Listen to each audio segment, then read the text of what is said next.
Hello everyone, I'm here as a guest on Press Start Living.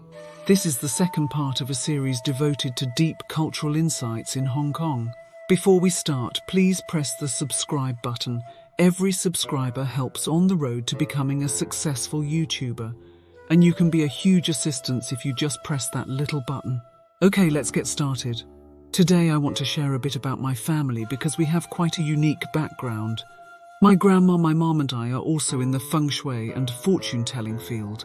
Our family practices fortune-telling, Feng Shui, and teach others how to conduct rituals for worshipping gods and dispelling bad luck to bring good fortune. In doing this, we've always come across many interesting and quirky people. I often share stories about this, especially about my grandparents. My grandpa was born around the 1920s, making him over 100 years old now. He even appeared in a dream 1 or 2 years ago, which I believe means he has reincarnated because he came to ask me to give him a suitcase and baby doll, telling me he is leaving soon. So I sensed that he may come to say goodbye to me in the dream, and he was getting ready to his next life. After that dream, I did not see him coming to my dreams anymore. He used to come to my dreams before his birthday or before his dead day each year since 1994. I should correct the data in my previous video. I wrongly said he passed away in 2004. Actually, he passed away in 1994. He used to tell us stories from his younger days, like how he had to eat tree bark during the World War II. He told me he worked for the Japanese soldiers in Taiku area in HK Island during the time while the Japanese army stationed in HK. He was the chef to cook for them. My grandpa would share some harsh realities from the war times, including how some people resorted to cannibalism. It's a stark reminder of the tough times they went through. But in his younger days, he lived in wooden houses. He told me that by the time I was in my teens or early 20s, he mentioned that next door to his house were a young guy who worked as assistants to forensic officials, a job they referred to as splitting poetry, which is a bit of a grim term for their work. In Hong Kong, there are several morgues where all bodies from accidental deaths are sent. The forensic officials have to examine them to determine the cause of death and prepare a report on each case, whether it involved a car accident, a suicide, a drowning, or a murder. So the neighbour of my grandpa worked in the morgue. These roles, especially in Hong Kong, involved dealing with the deceased, which wasn't considered a clean or desirable job. In Hong Kong, there are several morgues where bodies from accidental deaths are sent. The forensic officials are responsible for examining these bodies to determine the cause of death, whether it was due to a car accident, a fall, drowning, or murder, and to prepare a report on each case. My uncle worked in the morgue in the Western District of Hong Kong, where he grew up in Chai Wan. According to my grandma, that neighbour next door was such a polite man. And you would never guess he was involved in such work because people in Hong Kong who work in funeral services or morgues usually don't talk much about their jobs. They tend to keep a low profile and don't have many friends because of the nature of their work. In Hong Kong, there's a bit of a stigma around these jobs. People sometimes avoid socialising with those who work with the dead, fearing bad luck or heavy yin energy. So traditionally, during occasions like New Year celebrations, people might not want to see you, shake hands or dine with you if they know about your job. I don't know if it's still the same today, but that's how it used to be. If I knew someone did that kind of work, I might think twice about having a meal together. It's a kind of discrimination that existed against these workers, but it's reflective of older attitudes in Hong Kong. It's like a taboo, really. I mean, if you work in a funeral service or as a forensic scientist or assistant dealing with corpses generally, you might not want to interact much with your family or relatives, and they might feel the same way about you. I'm talking about the old school Hong Kong mindset here. As for the younger generations, those born after 1980 or 1990, I'm not sure because I was born in the 1970s, so I can only speak for myself and my own experiences. Others might not agree, but in my social circle, there's definitely a sense of keeping a distance from those involved in these professions. I can't say whether there's discrimination elsewhere, as I only know about my own circle.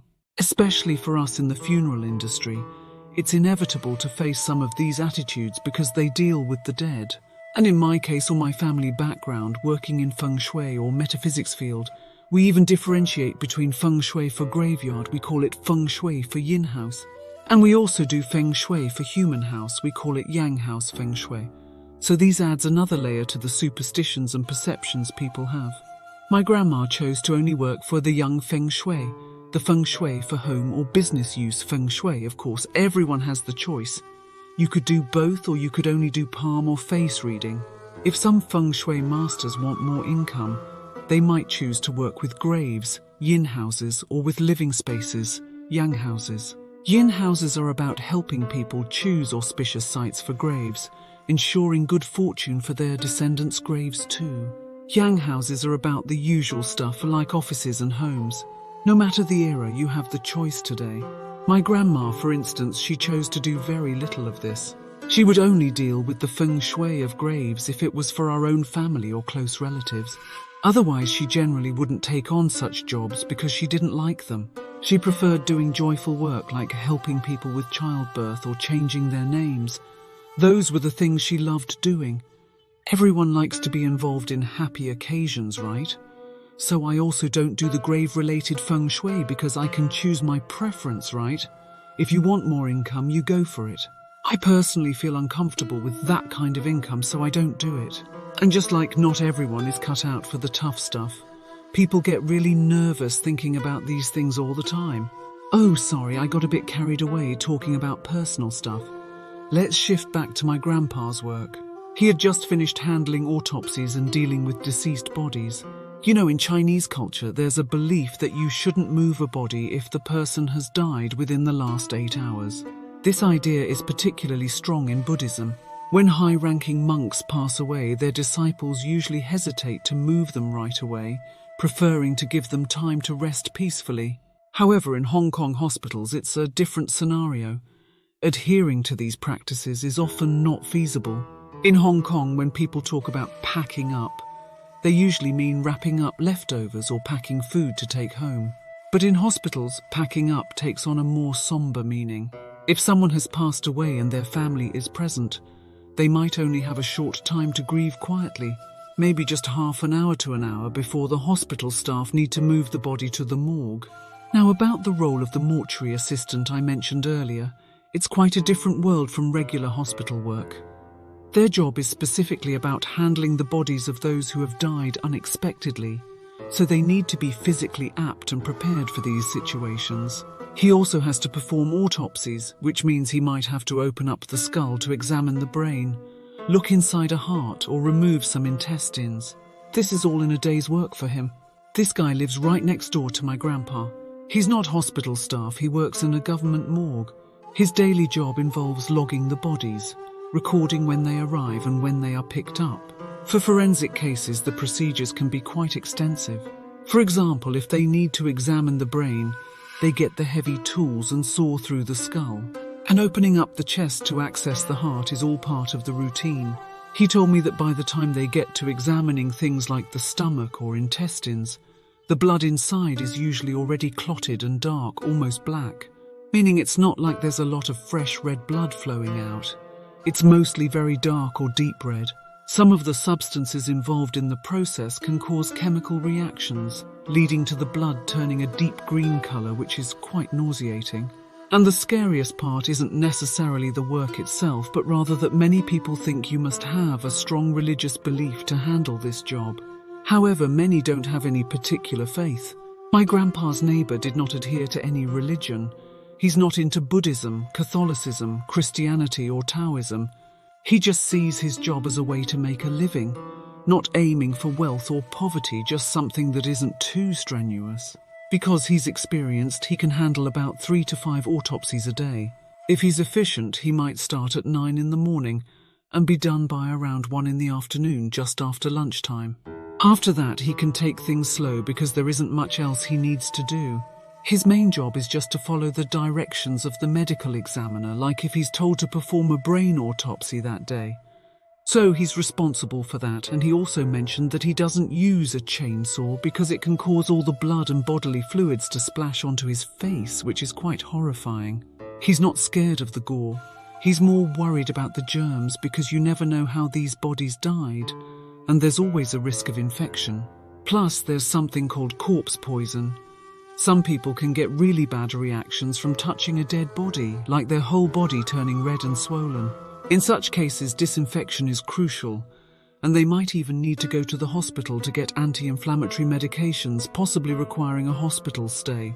And if there's a need for disinfection, hospitals usually have to report it to the police to check what happened, whether it was related to a crime or something else. That involves a whole set of procedures. Regarding his other duties, he's basically just an assistant, so you might wonder what else he does. Well, he jumps into action whenever someone gets nauseous or faints during the process. He quickly finds someone to help get them to the hospital ward for treatment. It's interesting to note that not every police officer can handle these situations, which really adds a unique twist to his job. Listening to these stories, it might seem like it doesn't concern us directly. When I was younger, I didn't really understand or think much about death. I hadn't even seen a dead body. It felt completely foreign, as if death was just a concept. The only thing close to that was when I was a kid. I saw people slaughtering chickens at the market. In Hong Kong, you go to the market and you might see something like a large, approximately 3 foot in diameter and 1.55 foot tall lantern basket where they keep the chickens. I remember it being around 2.5 to 3 feet high, packed with chickens.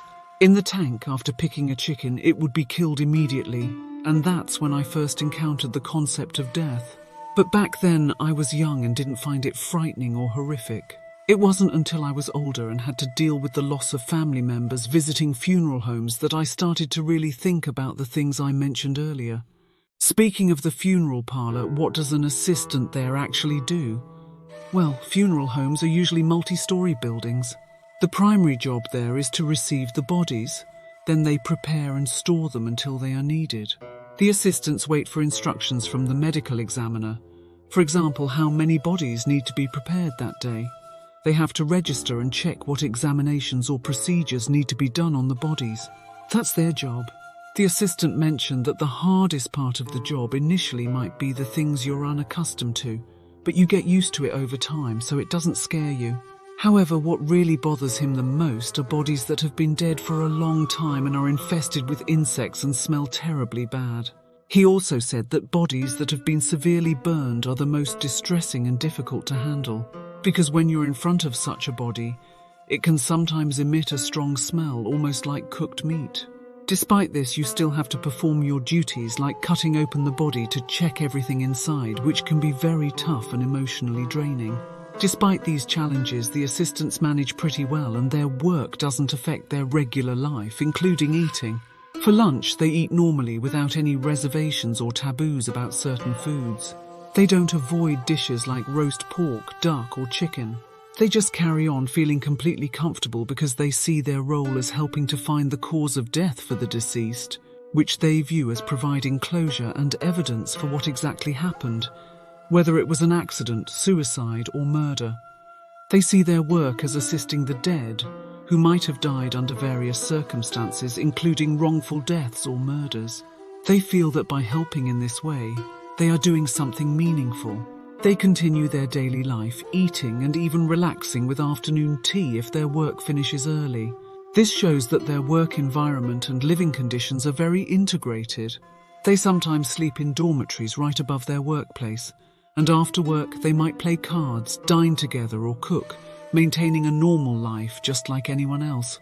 So in their view, there is no significant difference between their lives and those of others. However, some colleagues share eerie experiences. For example, during some autopsies, especially those involving children, they claim to have seen small children peering into the room or lingering by the door, watching curiously.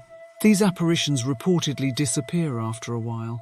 So, basically, newcomers or those who have just started working are usually the ones who see such things, especially if they deal with cases where the death was particularly tragic or sudden and the spirits haven't accepted their fate yet. They might see these spirits wandering in the hallways near where the bodies are kept. However, these apparitions don't interfere with the work because it seems that the spirits understand that the mortuary workers are there to help find evidence and solve their cases. So the workers get used to it and aren't scared. If they believe a spirit is particularly restless and seeking justice, they might perform some rituals like burning paper money or incense as a way to communicate with them, telling them, We're here to help you, so give us some clues and we'll try to solve your case quickly. But to outsiders, this might sound scary or creepy. However, for the mortuary workers, it's part of their life. They often delve into studying their own fate or destiny, especially because of the nature of their work. These people often have complex personal lives as well. For instance, they might find it difficult to get married, or their spouses might frequently get sick or encounter accidents. Their parents might have separated after they were born or faced significant hardships. This seems to be a common pattern among those born during particularly yin times of the year, month or day, which influences their life paths significantly. The story here is about someone born during a particularly cold and watery period, which in Chinese astrology might mean they were born in the year of the rat, during the winter months like November or December, possibly even around Christmas. Additionally, they were born at night after sunset, which could be around 5 p.m. or even later, up until early morning before 5 a.m. This timing signifies a very strong yin influence which is associated with coldness and darkness. People born under these conditions are typically very calm and don't experience intense emotions. From a very young age, they have been exposed to spiritual practices like bowing at the shrine in their kindergarten every day, which shows a blend of cultural and spiritual upbringing. Although their family wasn't particularly religious, with their mother being a long-time Catholic who didn't necessarily follow these practices, this person has developed a unique relationship with spirituality and cultural practices from a very young age. They say that working in fields like Feng Shui often feels like it's meant to be. Even though I studied in Japan and ran my own business, I never planned to go into medicine, even though my mom suggested it. But somehow I found myself drawn back to this path. So this story, because I've heard it a few times until I was about 20, I think it's pretty interesting and worth sharing. Later on, when I have more time, I'll share more about my own experiences with ghosts from childhood to adulthood. I also had this serious illness, a heart problem, but I eventually managed to overcome it using a combination of Feng Shui, fortune-telling, diet, exercise, and even some Buddhist scriptures to help myself. If you found this sharing appealing to your curiosity, please hit the like and subscribe button and hit the notification bell. Press Start Living is a channel dedicated to bringing you insights into life in Asia. Remember to subscribe as it really helps the channel. See you in the next one.